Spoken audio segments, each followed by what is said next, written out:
Welcome to HS24 news. నేను జగదీష్.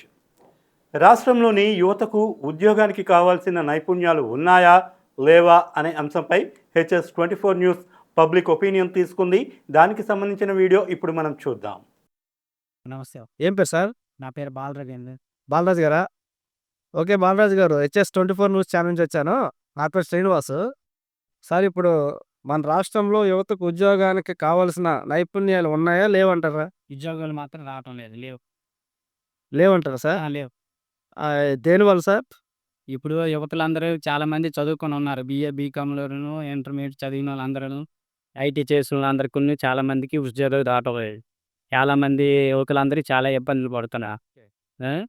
ఇప్పుడు కావాల్సిన ఉద్యోగాలు తీయవలసి కూర్చోం. మీ పిల్లలు ఏమైనా చదువుతుంటారా సార్? పిల్లలు వాళ్ళు బీటెక్ చేశారు, వాళ్ళు ITI చేశారు. క్లోజ్ అయిపోయిందా?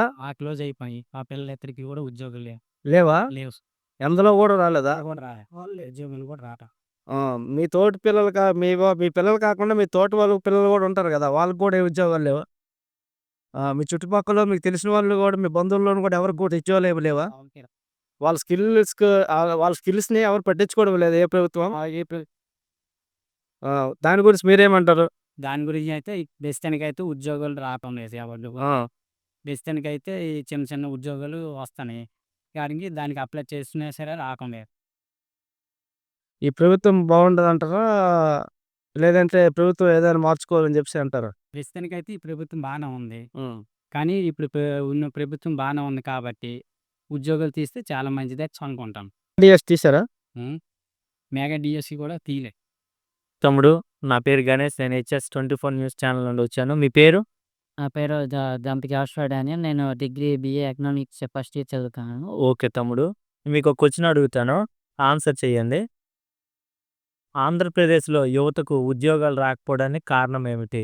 స్కిల్స్ లేక, లేకపోతే ఇంకేదైనా ప్రాబ్లమా? ఉద్యోగాలు రాకపోవడానికి కారణం చాలా ఉన్నాయి, కానీ డిగ్రీ నుంచే స్కిల్ కోర్స్ మొదలు పెడితే మంచిది. ఇక్కడ నుంచి ఒక కాంపిటేటివ్ క్లాసులు కూడా స్పెషల్గా జరిపిస్తే ఈ డిగ్రీ కాలేజ్ బాగుంటుంది. తర్వాత ఏది చేయాలి అవగాహన ఎంతమందికి లేదు కాబట్టి స్కిల్ కోర్స్ని పెడితే మంచిది. అలాగే పార్కరం అన్ని జిల్లాలో కూడా కాంపిటేటివ్ క్లాస్ ఇవ్వట్లు అందరికీ సరిపోయి ఉంది. ఎందుకంటే ట్రైబల్స్ అనేక మంది వచ్చి నేర్చుకుంటారు కాబట్టి అందరికీ తక్కువ ఖర్చుతో పడితే మంచిగా ఉంటుంది. డిగ్రీలో కూడా మాకు ఒక అవగాహన ఉంటుంది, తర్వాత ఏం చేయాలి అలాగని. హాయ్ తమ్ముడు, నా పేరు గణేష్. నేను HS24 న్యూస్ ఛానల్ నుండి వచ్చాను. మీ పేరు?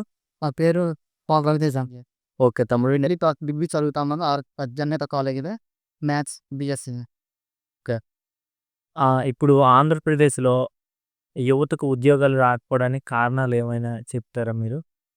నోటిఫికేషన్స్ తీస్తాం పని, ఒకరోజు తీసినా ఇక్కడ మంచి కోచింగ్ సెంటర్ లేకపోవడం వల్ల వైజాగ్ విజయనగరం వెళ్ళాల్సి వస్తుంది. వెళ్ళినా మళ్ళీ డబ్బులు ఇబ్బందికి ఇందోర్ మీద ఆధారపడాల్సి వస్తుంది. అందుకే ఇక్కడ పాస్పం జిల్లా అయింది కాబట్టి మంచి కోచింగ్ సెంటర్ ఒకటి, చిన్న చిన్న మంచి ఇండస్ట్రీస్ తీసుకొస్తే మంచిది అనుకుంటాను. రాష్ట్రం విషయంలోకి వచ్చినట్లయితే నైపుణ్యం తెచ్చేటటువంటి ఇంకా ఉన్నాయి, ఇంకా రావాల్సినటువంటి అవసరం ఉంది. నైపుణ్యం ఉంటేనే ఎవరి చేతిలో అయితే స్కిల్ ఉంటుందో వాళ్ళకి ఈరోజు జాబ్స్ అనేవి వస్తున్నాయి. మరి యువత కూడా మనం చూస్తున్నాం, మన రాష్ట్రంలో అటువంటి అవకాశాలు లేక పక్క రాష్ట్రాలకు వలసకు వెళ్ళి ఉపాధి సంపాదించుకున్నటువంటి యువత కూడా ఈరోజు మనకి కనిపిస్తూ ఉన్నారు. కాబట్టి మన రాష్ట్రంలో కూడా పిలిస్తే మన యువత మన రాష్ట్రంలో పనిచేసుకునే అవకాశం అనేది ఉంటుందని నా అభిప్రాయం. స్కిల్డ్ డెవలప్మెంట్ యువతలో రావాలంటే దాన్ని తగినటువంటి కోర్సులు కల్పించేటటువంటి కాలేజెస్ ఉంటే కంపల్సరీగా ఆ యువత అనేది నైపుణ్యాలు పెంచుకోవడానికి అవకాశాలు ఉంటాయి. మరి ఆ స్కిల్ పెంచేటటువంటి కాలేజెస్ ఆ కోర్సులు కూడా పెంచినట్లయితే తగినంత ఉపాధి నైపుణ్యం ద్వారా యువతకు లభించే అవకాశం ఉంది. నా పేరు బాలజితేంద్ర, మరి సాలూరు గ్రామం, సాలూరు మున్సిపాలిటీ. ఇది మామూలు స్టూడెంట్స్లో ఉద్యోగ నైపుణ్యం పెరగాలంటే మొదటి నుంచే చదువు బాగా చదువుకొని ఉండాలి. అలాగే దానికి గవర్నమెంట్ సపోర్ట్ కూడా ఉండాలి. అలా గవర్నమెంట్ కాలేజీలు పెరగాలి, స్కూళ్ళు పెరగాలి. వాళ్ళు చదువు అయిపోయిన తర్వాత వాళ్ళకి స్కిల్ డెవలప్మెంట్ కోర్సులు కూడా గవర్నమెంటే చూసుకోవాలి. అది కూడా ఎక్కడో ఒక మున్సిపాలిటీలో కాకుండా తక్కువ ఉన్నాయి మరి ప్రజెంట్. అవన్నీ కొద్దిగా డెవలప్మెంట్ చేసి ఎక్కువ చేస్తే ఉద్యోగాలు అదే గవర్నమెంట్ దీంట్లోనే ఎక్కువ మంది చదువుతారు కాబట్టి వాళ్ళకి నైపుణ్యం పెరిగి వృద్ధి చెందుతాయి. అదే ఉద్యోగాలు వస్తాయన్నమాట.